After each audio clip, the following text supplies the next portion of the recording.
என் வாழ்க்கை இப்படி இருக்கு, என் குடும்பம் இப்படி இருக்கு, என் சூழ்நிலை இப்படி இருக்கு, என் பிள்ளைங்க இப்படி இருக்காங்களே, என்னுடைய ஃபினான்சியல் இப்படி இருக்கு, நான் இன்னைக்கு கடந்து போய்கிட்டு இருக்கிற இந்த நிகழ்காலங்கள் இப்படி இருக்கு. இதை யோசிக்காதீங்க. நம்மளாம் வாழ முடியுமா? நம்மளால சம்பாதிக்க முடியுமா?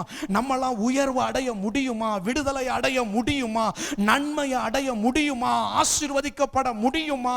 இத்தனை காலம் ஆயிருச்சு, இத்தனை காலம் வாழ்ந்துட்டோமே, இத்தனை காலம் தேவனை ஆராதிச்சிட்டோமே, இன்னமும் ஒரு முன்னேற்றம் இல்லையே, இத்தனை காலம் கர்த்தருடைய வார்த்தைக்கு ஒப்பு கொடுத்துட்டோமே, இதுவரைக்கும் விடுதலை இல்லையே, இதுவரைக்கும் ஒரு நன்மை நடக்கலையே, இதுவரைக்கும் என்ன நடக்கல, நான் பார்த்தது போல, நான் ஜெபித்தது போல என் வாழ்க்கையில, என் தனிப்பட்ட ஜீவியத்தில், என் குடும்பத்தில் எதுவும் நடக்கலையே.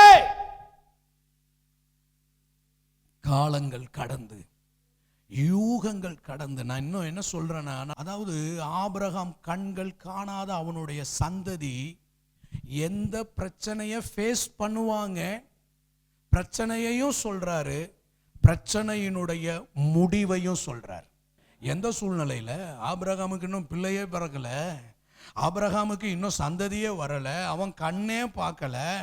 ஆனா ஆபிரகாமுடைய சந்ததி எப்படிப்பட்ட பிரச்சனையை, எந்த ஊர்ல, எந்த நபர்கள்ட்ட அவங்க சந்திக்க வேண்டியது இருக்குன்றத ஆண்டவர் கணிச்சு வச்சிருப்பார். இன்னைக்கு நான் உங்களுக்கு சொல்றேன், உங்கள் தலையில் உள்ள தலை மயிரெல்லாம் எண்ணப்பட்டு இருக்கு. ஆமென்.